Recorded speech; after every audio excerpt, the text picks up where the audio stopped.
This is my Swagman Chinook bike rack. I've had it for 3 years now, and it has gone with me on thousands of miles of road trips, literally over 2,000 miles of road trips. And so in this video, I'm going to show it to you, and it will have some dirt and it will have some scratches on it, but I hope you don't judge them harshly for that because it really shows the true wear and tear on this bike rack after being used regularly for 3 years.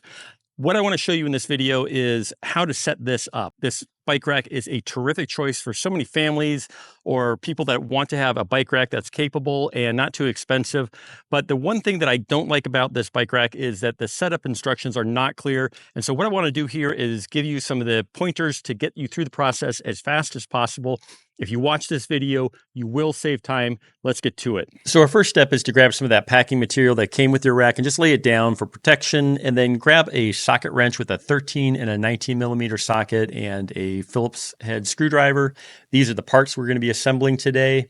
And the main part that we're going to start with is this main tube. We can remove that end piece if you have a smaller hitch, smaller than 2 inches. Just take an Allen wrench. And one thing that's really important also to notice is that at the top there, I'm showing that that piece will fit a 2-inch hitch. It might look like that's what should go into your hitch, but it's not. Instead, it's the long thin bar that will be going into the hitch, and you're going to be lining up the holes as shown. Next, grab your hitch pin and insert it from the right, and then finger tighten it all the way down, and then grab a 19 millimeter socket wrench and tighten it down the rest of the way.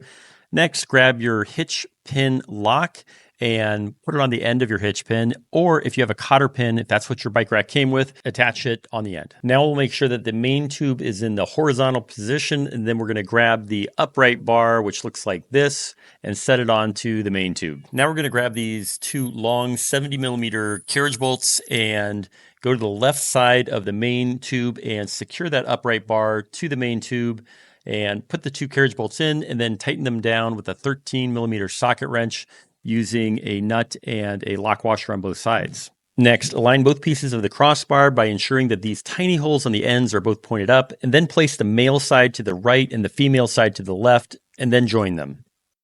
Now with the two tiny holes on both ends pointed up, pick up the bar and flip it over so that the tiny holes on the ends are pointed down. Next, slide the crossbar into the upright bar and align the holes with those on the upright bar.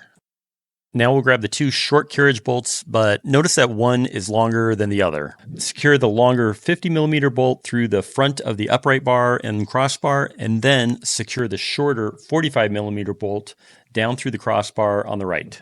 Then tighten both with your 13 millimeter socket. Now let's attach the wheel trays. The wheel trays should have the highest part, the up sweep, oriented toward the center of the rack. Also, make sure that the inside bike wheel tray is placed to the same side relative to the outside bike. So if your inside wheel tray is to the right of the outside bike on one end, do the same on the other end. Next, let's take the long hook and push it down onto the upright bar. It has a ratcheting action, and then let's slide the short hook on after that. Finally, let's push the plastic ends onto the crossbar, and then screw in these self-tapping screws through the tiny holes we talked about earlier, and then we're done. So I hope this video was useful to you. You save some time and you get out on the trail faster. Thanks for watching.